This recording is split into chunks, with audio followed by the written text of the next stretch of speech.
આપણા સાબરકાંઠા જિલ્લામાં ભગવાન જગન્નાથજીની અષાઢી બીજ નિમિત્તે ટોટલ 4 રથયાત્રા નીકળવાની છે, જેમાં સૌથી મોટી જે છે એ ઈડર ખાતે નીકળવાની છે।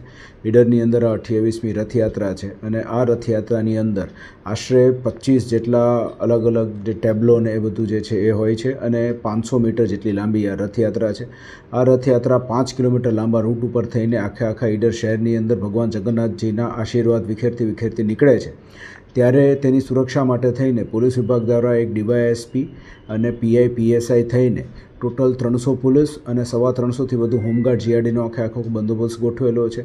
45થી વધારે બોડી વોર્ન કેમેરા છે, તે ઉપરાંત ખાનગી વિડીયોગ્રાફર 10 જેવા રાખ્યા છે અને એક આ વર્ષે ડીવાયએસપી હેડક્વાર્ટર દ્વારા જે છે એ Netram command and control centre જે હિંમતનગર ખાતે આવેલો છે, ત્યાં આ યાત્રાનું લાઈવ મોનિટરિંગ કરવામાં આવશે અને કંઈ પણ કોઈ જગ્યાએ ક્યાંય ટ્રાફિક પોઈન્ટ કે ચોકઅપ પોઈન્ટ થતો હોય તો એનું આપણને લાઈવ ફીડબેક આપી અને એ પ્રમાણે આ રથયાત્રાનું મૂવિંગ પાર્ટ આપણે કંટ્રોલ કરીશું।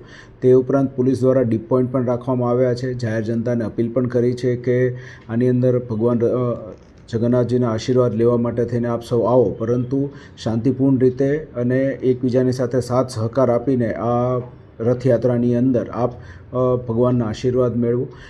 જે ધાબા પોઈન્ટ્સ રાખેલા છે તે તમામ પોલીસ પાસે બાયનોક્યુલર્સ અને વોકી ટોકી સેટની વ્યવસ્થા પણ કરવામાં આવી છે અને જે સિનિયર અધિકારીઓ છે તેના દ્વારા અલગ અલગ પોઈન્ટ્સ ઉપર જે છે એ પોઈન્ટ ટુ પોઈન્ટ બ્રીફિંગ અત્યારે કરી દેવામાં આવ્યું છે। આવતીકાલે ફરીથી એકવાર ફ્લેગ માર્ચ અને એ અમે કરવામાં છીએ અને 16 તારીખે સવારે 8 વાગ્યાથી આ બંદોબસ્ત લગાવી દઈશું।